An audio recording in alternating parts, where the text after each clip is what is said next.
Hi guys, welcome to lesson 6.3 notes, and today we're going to be talking about factoring with the box method. So if you like factor by grouping that we talked about in lesson 2, that's fine, just stay with it. But this sometimes is an easier way to learn how to factor if you're having trouble with the factor by grouping. Okay, so remember earlier in the semester, we talked about multiplying polynomials where we used the box method. And so we would set these out like this and multiply them together. So this is like x to the first, so it's going to be 6x squared. And this is going to be minus 3x. This is going to be 4x. And this is going to be negative 2. And then what we would do is we would take like terms and combine them. So 4x minus 3x is 1x. And so we would be left with 6x squared minus 2. Over here, we have 4x minus 3 and x minus 5, and we multiply them together to get 4x squared minus 3x minus 20x plus 15. And we would be left with 4x squared minus 23x plus 15. Okay, so now we're at the point in the semester where we're going to work backwards. So we're going to start here and have this be our answer. So I want to kind of forget about that. And so let's start with what we talked about yesterday, and that's the x. And so we're going to fill out the x. So I have 6 times negative 2, which is negative 12. That goes on top. That b in the middle, that's going to go on the bottom. So I'm looking for 2 factors of negative 12 that add to give me 1.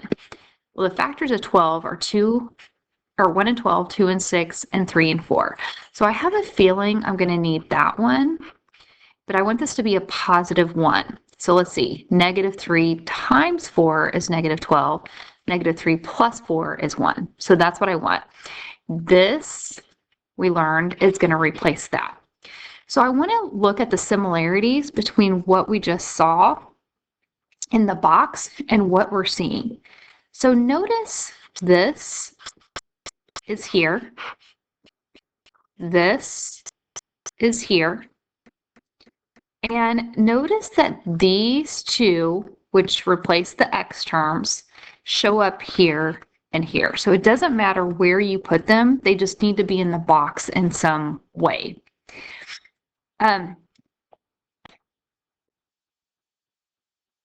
This one is the same way. So notice this is here, this, this is here. And then we have these middle terms that become our x terms, and they're here and here. So that's how we're going to fill out the box. So let's go down here. And you're always going to ask yourself, do we have a GCF? And in this case, I don't have anything that I can take out of all of those. So I'm not going to worry about that. So that's a no. Okay, and then what do we already know? Well, we already know that this 3x squared is going to go here, and the 5 is going to go here. So I am going to go ahead and make my x using what we learned. So it looks like that. And I'm going to take these two, and these are going to become my x's. So negative 1x and negative 15x. Okay, so let's see. We're just going to do one GCF. So of these, we could go up, down here, or left, right. We're trying to find something that I could easily take a GCF out. So I like that right there. If you'll notice, the only thing those have in common is an x. So that's pretty easy to find. Okay, from here, it's just like a puzzle. So what do I need to multiply x by to get to 3x squared? So x times something equals 3x squared. So that's going to be a 3x. Let's do this again. X times something gives me negative 1x. So that's going to be a negative 1. So I already know that one of my factors is going to be 3x minus 1. Okay, let's look at the other one. So let's see, I have this. So negative 1 times something is going to give me 5. So negative 1 times negative 5 is going to give me 5. Or I could have done 3x times something equals negative 15x, same thing, minus 5. So now I have an x minus 5, and then we also had the 3x minus 1. So we just factored. Okay, let's keep going. And let's look at this one. So again, do we have a GCF? No, we don't. So I don't have to worry about that. We talked about this the other day. So like if this last one is a minus, then you know that your signs are going to be different. Let's go back to the one that we did before. So notice that this was a minus, so I have different signs right there. This is a plus, so I have the same sign. And you look back on here and it showed me that they were both minus. This one was a plus, and so I knew that both signs were going to be negative, and sure enough they were. So just kind of keep that. You don't have to know that for sure, but it's just kind of nice to keep in the back of your mind. Okay, go ahead and fill out the X puzzle and then also the square, and let's see how you did. Okay, so as you'll see, I filled out the puzzle, and now I'm going to work on the factoring. So again, I like to find the easiest GCF to pull out and start there. So I like that combination because all I'm pulling out is an X there. Okay, so let's see, X times something is going to give me 2x squared. So that has to be a 2x. Let's do this again. So 2x times something gives me negative 4x. So that's going to be a negative 2. What about this one? X times something gives me 5x.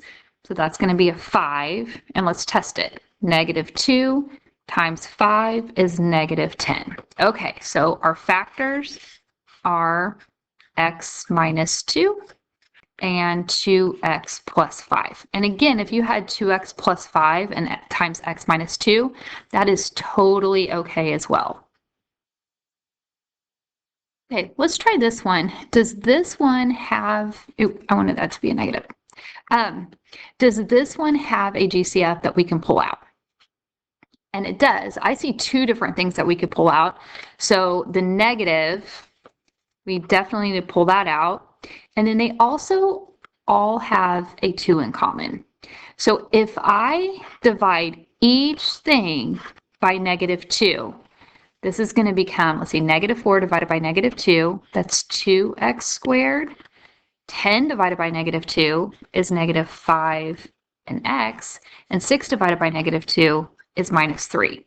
So when we get done factoring, our final answer is going to, I'll just bring it here, is going to have a negative 2, and then it's going to look like this. I also know they're the same sign, and they're both positive. Again, that's not huge, but it's just helpful sometimes. Okay, so now I'm going to complete the X puzzle and the squares. And I'm going to do this just by focusing on this one here. I don't care, like I'm kind of done with this GCF right now. That's all I'm going to do with that. Okay, so this is the X puzzle here.